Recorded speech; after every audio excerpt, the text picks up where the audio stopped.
Good morning बच्चों। आज हम इंग्लिश ग्रामर में पार्ट्स ऑफ सेंटेंस पढ़ेंगे। पहले हम ये देखते हैं कि सेंटेंस क्या होता है। सेंटेंस कुछ शब्दों का समूह होता है जो एक सेंस कंप्लीट करे, जिसका कोई अर्थ हो। डेफिनेशन देखते हैं। A meaningful combination of words is called sentence. दो या दो से अधिक शब्दों का समूह, एक अर्थपूर्ण समूह वाक्य कहलाता है। For example, Ram is reading the Ramayana. Ram Ramayana पढ़ रहा है। अगर इसी सेंटेंस में वर्ड्स के क्रम को चेंज कर दें, आपस में बदल दें, for example the Ramayana reading is Ram, ये वर्ड्स ऑफ ग्रुप तो होगा बट इसका कोई सेंस नहीं होगा, तो ये सेंटेंस नहीं कहलाएगा। ये words of group of words कहलाएगा बट सेंटेंस नहीं कहलाएगा। वही पहला example, Ram is reading the Ramayan,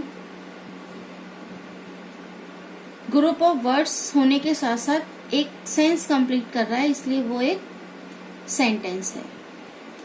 next हम देखेंगे पार्ट्स ऑफ अ सेंटेंस। एक सेंटेंस के कितने पार्ट्स हो सकते हैं।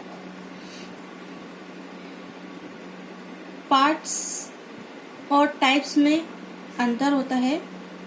टाइप किसी भी चीज के प्रकार होते हैं और पार्ट्स किसी भी चीज के अंग होते हैं।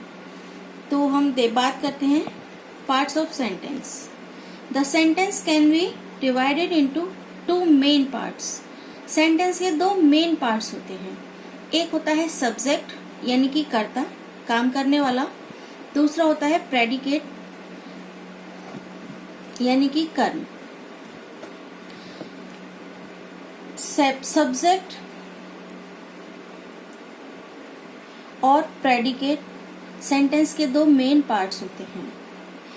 इसके बाद सब्जेक्ट के दो सब पार्ट्स होते हैं। सब्जेक्ट को भी हम दो पार्ट्स में डिवाइड कर सकते हैं। एक होता है हेड वर्ड, दूसरा होता है क्वालिफायर्स। अगेन क्वालिफायर्स को भी हम तीन और पार्ट्स में डिवाइड कर सकते हैं। एक डिटर्मिनर्स, सेकंड एडजेक्टिव और third adverbial phrase. Again determiners को हम 4 और पार्ट्स में डिवाइड कर सकते हैं। पहला होगा आर्टिकल, दूसरा होगा पजेसिव, नेक्स्ट होगा क्वांटिफायर्स एंड फोर्थ होगा डेमोन्स्ट्रेटिव। ये तो पार्ट्स हो गए सब्जेक्ट के। इसके अलावा हम प्रेडिकेट्स के भी 3 और पार्ट्स कर सकते हैं। पहला वर्ब, दूसरा ऑब्जेक्ट और तीसरा कॉम्प्लीमेंट। वर्ब के 2 पार्ट्स होंगे, मेन वर्ब और हेल्पिंग वर्ब। उसी तरह से ऑब्जेक्ट के भी 2 पार्ट्स होंगे, डायरेक्ट ऑब्जेक्ट और इनडायरेक्ट ऑब्जेक्ट। कॉम्प्लीमेंट के भी 2 पार्ट्स होंगे, सब्जेक्टिव कॉम्प्लीमेंट और ऑब्जेक्टिव कॉम्प्लीमेंट। इस तरह से हम सेंटेंस के कई सारे पार्ट्स कर सकते हैं, पर मेनली सब्जेक्ट के 2 पार्ट्स होते हैं। सबसे पहले हम बात करेंगे सब्जेक्ट की। वाक्य में जिसके बारे में बात की जाए वो सब्जेक्ट होता है, या ये कहें सब्जेक्ट में जो काम करता है डूअर, वो सब्जेक्ट होता है।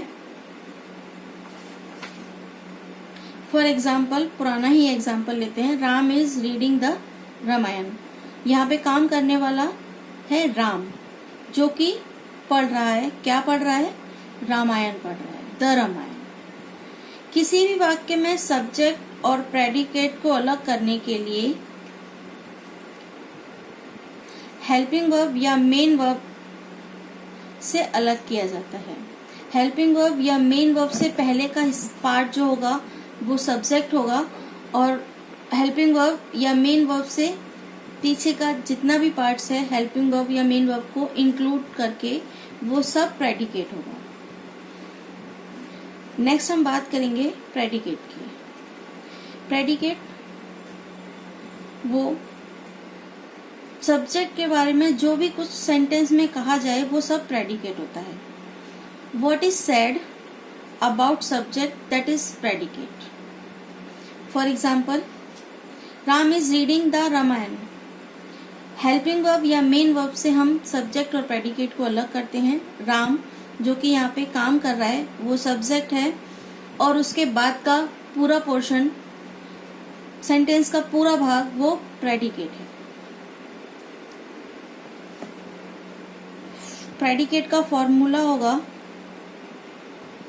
Helping verb plus main verb plus object plus other words is equal to predicate. ये सारी चीजें प्रेडिकेट में आएंगी, जिसमें वर्ब होगी, main verb, helping verb, object होगा और अदर वर्ड्स होंगे, उसमें कॉम्प्लीमेंट्स होगा. वो सारी चीजें मिलाकर प्रेडिकेट बनता है. एक और एग्जांपल देखते हैं. All students are playing football. Helping verb से अलग करेंगे. हेल्पिंग वर्ब से पहले का भाग सब्जेक्ट होगा, तो यहाँ सब्जेक्ट है ऑल स्टूडेंट्स. कौन खेल रहा है? सभी स्टूडेंट्स खेल रहे हैं, all students. Are helping verb, playing football. Are playing football predicate होगा. Predicate is the part of a sentence which tells something about the subject. वो पार्ट जो हमें सब्जेक्ट के बारे में बताता है वो प्रेडिकेट होता है. नेक्स्ट हम बात करेंगे पार्ट्स ऑफ सब्जेक्ट. सब्जेक्ट के दो पार्ट होंगे, क्वालिफायर और हेड वर्ड. क्वालिफायर जो मेन वर्ड को क्वालिफाई करता है,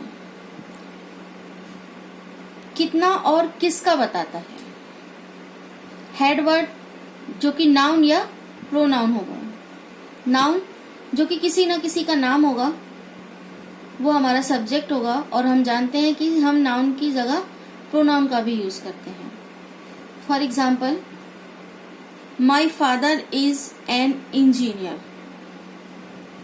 माई यहाँ पर क्वालिफायर है और हेड वर्ड है फादर. फादर के बारे में बताया जा रहा है, माई फादर, मेरे फादर. तो ये क्वालिफाई कर रहा है किसको? हेड वर्ड को. क्वालिफायर्स एक क्वालिफाई हेड वर्ड जो कि हेड वर्ड को क्वालिफाई करता है, जिसके 3 टाइप्स होते हैं, डिटर्मिनर्स, एडजेक्टिव और एडजेक्टिवल फ्रेज. डिटर्मिनर्स जो कि ये बताता है किसका और कितना.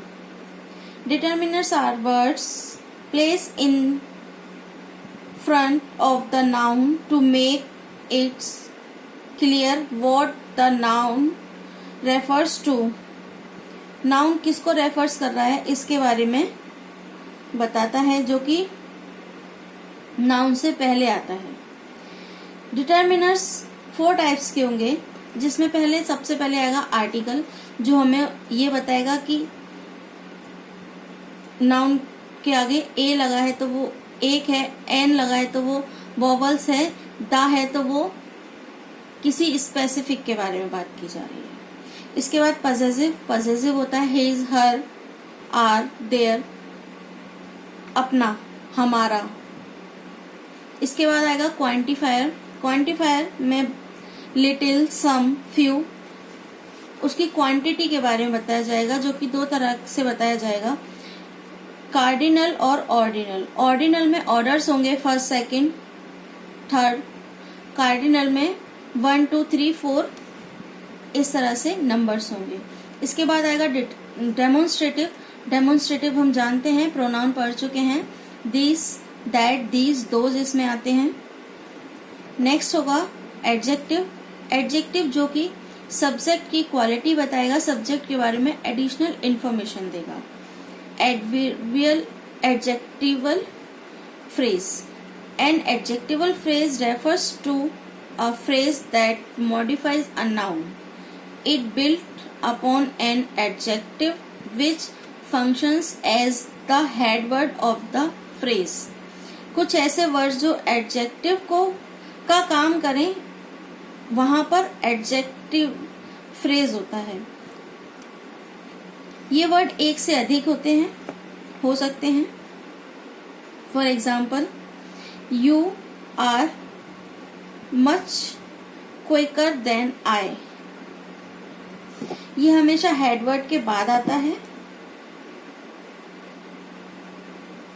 डिटर्मिनर्स और हेडवर्ड और एडजेक्टिव हेडवर्ड से पहले आते हैं। तो आज का हमारा वीडियो यहीं तक था। नेक्स्ट पार्ट्स के बारे में हम नेक्स्ट वीडियो में बात करेंगे। Thank you.